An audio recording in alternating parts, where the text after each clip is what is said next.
Hey guys, my name's CONSTRUCTOR'S and today I'm back with another video, and today I'm back with part 23 of my F1 2019 career mode here for season 2, round 2 of the Bahrain Grand Prix. And before this video starts, sorry about all the bloody lag throughout the qualifying and the race. I was rendering a video while recording this episode and it kind of messed up the recording, so yeah, sorry about that. I don't know how well this video is going to actually turn out, to be honest with you. Hopefully it turns out better than what it looks like as I'm recording, voicing over this. But yeah, after practice we get a pretty decent amount of resource points. Yeah, hopefully qualify. AI are pretty good around this track.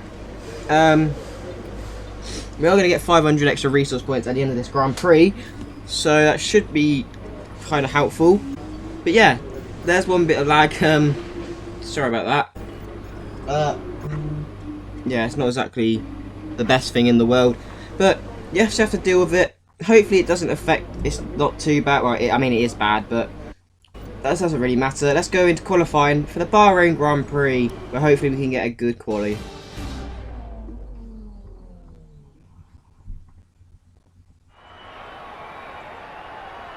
Bahrain qualifying is nearly upon us and the drivers look as if they're up to go. I expect we'll be getting underway very shortly. When it comes to lap time out of this circuit, it's traditionally been about maximising speed. Do you simply remove as much downforce as possible, on into the corners and max out down the straights? Top speed is a key factor for this circuit.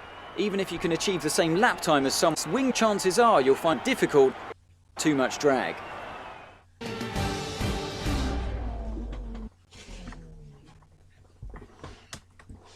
So we are in Q1, set our first lap time. Hamilton sets a 1:32.9 as an original lap time. We've lost ERS mode, we've already used up all our ERS because I just couldn't be bothered to do anything. We go faster than by 8 tenths than Lewis Hamilton. That is, at the end of the session, that is a really good qualifying session. But Magnussen, Norris, Sainz, Giovinazzi and Lance Stroll are all eliminated from Q1. But that's half a tenth faster than Lewis Hamilton. I'm really happy with that pace. Hopefully we can carry that pace going into Q2. End of the first sector. This is our only lap time through this sector in this session, I'm pretty sure. Still lagging about like an absolute jippo. I'm not sure how much slower I am. 4 tenths slower than what Verstappen set. Up to the line now though, he sets a 1:29.5. We set a 1:30.3. I think that says a 1:30.3. We are actually unfortunately out, and that is the slowest lap time in Q2. What has happened there? We've gone from being the fastest to the slowest. Okay, game. What's happened there? We've even been out qualified by a teammate. That is a massive shock. I don't know what happened there. Yeah. Okay then, game. Very shocked, but hey ho. Just have to deal with it and see what happens. But yeah. Not the best qualifying session, well P15. Still got a chance of point going into turn 1, especially we've got 1,000 points. But let's go into the race for the Bahrain Grand Prix.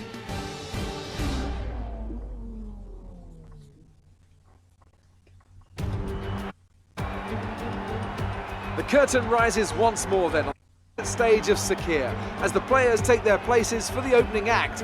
Will they enthrall us like they did in 2014 with that titanic battle between Nico Rosberg and Lewis Hamilton?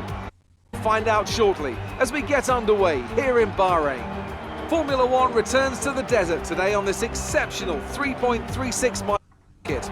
15 corners provide plenty of overtaking opportunity. It could be a strategic race, this one, with Sakir notorious for eating up the rear tyres. Watch out for drivers managing their rubber at some point during the race. A warm welcome to Anthony Davidson, who's beside commentary. Now I'll talk to you about lost Sainz. But the threat of unreliability is never far away, and indeed they'll be starting out of position today due to a power unit component change. So it's going to be a difficult task to move from there. With penalty liability sometimes about their career, you just have to suck up the pain and get on. And today isn't about performing a miracle to put the car back where it should be. It's effective damage limitation. It's time to see how our drivers are stacking up after yesterday's exciting session. Good job yesterday from Valtteri Bottas. The fin starts position. And it's Charles Leclerc in P2. Looking down the rest, we have Vettel, Verstappen, Lewis Hamilton, and Weber, Hülkenberg, Butler, and Daniel Ricciardo. Albon, Grosjean, George Russell, Magnussen, Norris, Sergio Perez. They'll be starting further back after an earlier grid penalty. And Lance Stroll, Sainz, and Antonio Giovinazzi starts from the back. Now it's almost time to lights out, so let's go down to the track.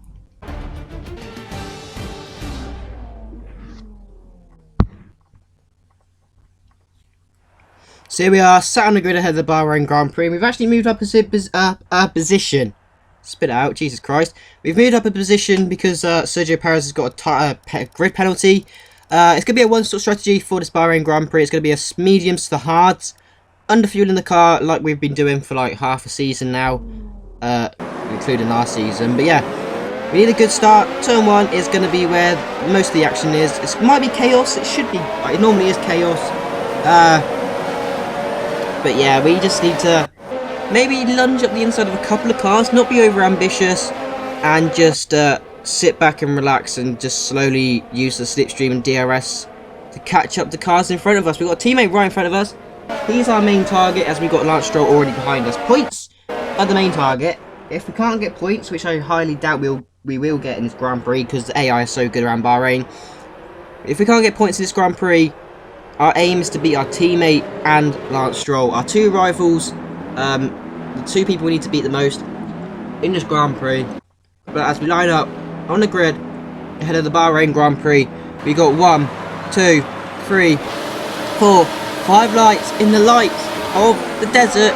Lights out and away we go. We've had an alright start. Actually, I say that we've already been mugged by one of the McLarens on our inside. He's still alongside us. We're up the inside of a couple of cars. Bit laggy there. Jesus Christ, this is awful content. But we've moved up from P14 to P12. We managed to get past Daniel Ricciardo and our teammate. And we're now slipstreaming Devon Butler here, who's slipstreaming his teammate, who's also slipstreaming Norris. We're going to go around the outside of Devon Butler, maybe his teammate as well, going a little bit deep, but we've actually managed to go around the outside of Butler, who's defended the inside line. That's what I love about the AI on this game. The aggressive style, they defend the inside line, we just swoop around the outside. But going in, speaking of which, into the hairpin, even with the lag, I can still make out that we're going into the P10, as we went side by side with Albon, and we went up the inside, but we can still get side by side into this tricky left-handed hairpin arms. This is awful content, this is. But we've actually managed to lose the position to Albon through the left-handed chicane, but left-handed hairpin. But now, a safety car has been deployed for this Bahrain Grand Prix. Some chaos has happened behind us. I'm not sure what chaos it was, but Daniel Ricciardo is right behind us now. So yeah, it didn't take long for the safety car to come in. Lap 5 now, we are actually going to be going around the outside. Like we did in Season 1, this is like where we did our half our overtake, like pretty much all our overtake in this Grand Prix. Around the outside into Turn 1, it's so much better than when the AI defend the inside line. Yeah, we managed to get a position from Albon. And speaking of positions, we've gained 3 up into P7 as a couple of cars came into the pits on that lap, and the next lap a couple more cars are in the pits. That's all the soft runners. We're in the medium, so we can go a little bit longer. But speaking of soft runners, Norris is going so long on his set of brand new soft tyres. Jesus Christ, we have so much more pace in him. His tyres must be dead. We've just what is he doing? But it took us until lap 12 to come into the pits. Norris came into the pits on lap 11, gone into lap 12. So he's done the undercut on us. But his tyres must have been so dead that we actually pulled out a little bit of a gap. We're on the hard tyres. So where is Norris? Weber's coming up here. We've got a massive little train. I don't know if they need to pit, to be honest. I think they might have to pit still. Or maybe they just, I don't know. They're going to hold each other up wherever. But we're going to sweep around the outside of Gasly around the second to last corner there. Jesus Christ, pushed us off the track. Albon's into the pits. I'm just trying to make out. This is awful, I'm sorry. Trying to make out a couple of cars that are in the pits. We're up to P9, but now we're going to go around the outside of Pierre Gasly by the looks of it through his pixelated content. I'm still going to upload it, I don't care. But this is awful. But we've actually lost P9. We've actually stayed in P9 as we go into Turn 1 on lap 16. We've absolutely lunged up the inside of Pierre Gasly. He's got a better exit than us out of Turn 1, and he's managed to get P8 back from us. But we're still going to fight him into Turn 4. We're going to go round his outside. Are we going to be able to hold it around his outside? It looks like we should be able to. He's actually squeezed us wide, but we're still actually side by side. We've still got our nose there, and we've got a super errors outside, going into turn 6, and now 7. We've got the move done by the time we get into turn 8 of the hairpin. So what a move. I'm pretty happy with that. We're actually going to move up a couple more positions, as a couple of cars in the pits, including Leclerc. And speaking of like positions, Gasly's now up our inside into turn 1 on lap 17. So yeah, I feel this is going to be a battle towards the end, well, until the end, with 13 laps to go. Now 12 laps to go as we move up into P5. Well, we move up to P4 as someone else was in the pits, Verstappen. We're still fighting with Gasly on lap 19, going around his outside we go. He's going to have a better exit than us, and he's going to have slipstream. He's not going to have DRS, actually, to be honest, heading up to turn 4. But this is Lewis Hamilton, I'm pretty sure. Yes, it is. Winning the Bahrain Grand Prix. I had to cut it short because that content is awful. Not really, to be honest, not much really happened. We're currently P14, P4 though. Bottas sets fastest lap, and he's going to gain the point for fastest lap as he's already crossed the line for his third place. We're actually going to hold off Verstappen up to the line. Is he going to get us on the line? Oh, that is so cool. Did we manage to get the position? Yes, we did. We just managed to hold on to Verstappen on the line. Wow. Right, what a finish. That's fantastic. That was a really good finish. I'm not sure what the gap is. I'll have to look in a minute. Without a doubt, but that is such a close finish. So close. And reacting to the situation quickly. What an ending! Even with the shitty quality, the ending was pretty naughty.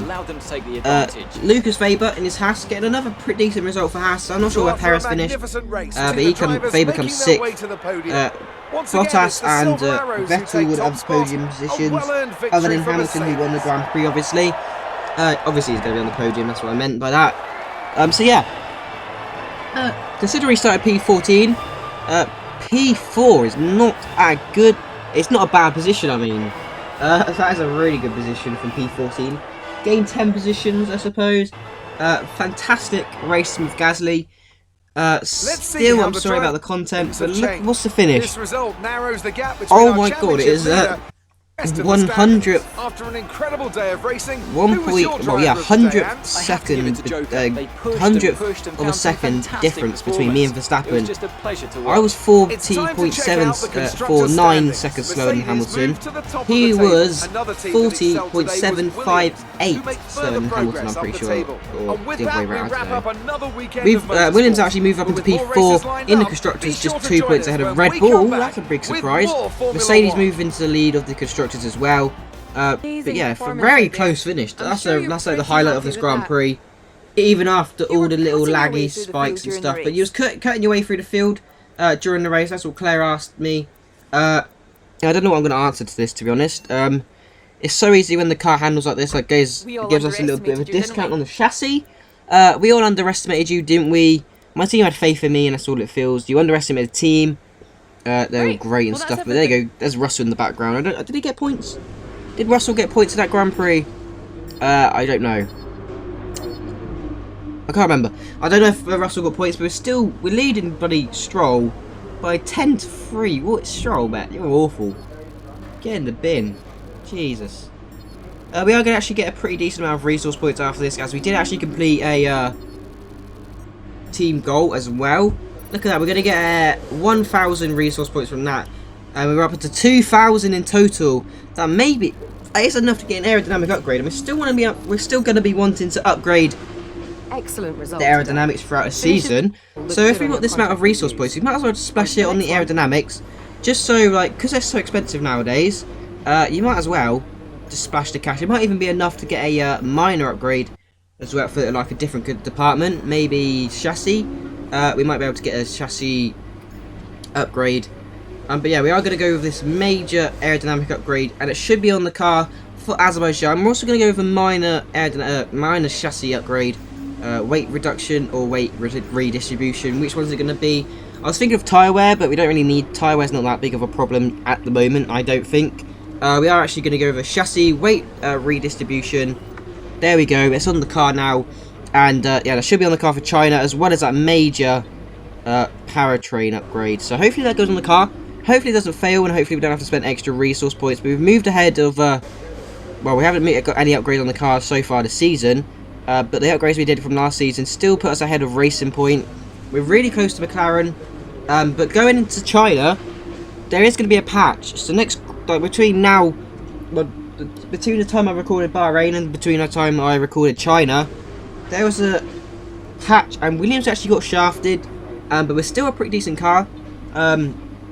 Some cars got improved, some cars got shafted, I'm not sure what. But unfortunately, the chassis upgrade actually did fail going into China. The major powertrain upgrade didn't, so that's fantastic. That's going to be on the car. That's actually going to be really helpful, especially down the back straight. That's going to be really, really good. And hopefully we can... yeah, hopefully we can continue upgrading the powertrain. I mean, there's not really any, like, engine power upgrades until we either do the fuel or the ERS. We're probably going to go with ERS because, like, the fuel, we don't really need to save any of the fuel. ERS upgrades we might as well do because we have to do either fuel or ERS. And yeah, we might as well go with the ERS instead of fuel. So yeah, that's the progress. That's what the aim for powertrain upgrades is going to be. Hopefully that is easy enough to do. Hopefully we don't get that many failures. Unlike the chassis, we're going to get we're going to start getting failures on that because we are going off what we had up into aerodynamics where we got failures the more upgrades we did. Yeah. It looks like we're going to get more chassis failures. But that is going to be the end of this Bahrain. Sorry about the laggy stuff and the awful quality. But anyway, I'll be Serious Gaming. Next up is China. We should have a little bit more power than what we would have normally going into that Grand Prix. But anyway, I'll be Serious Gaming, and I'll see you in the next one. Bye.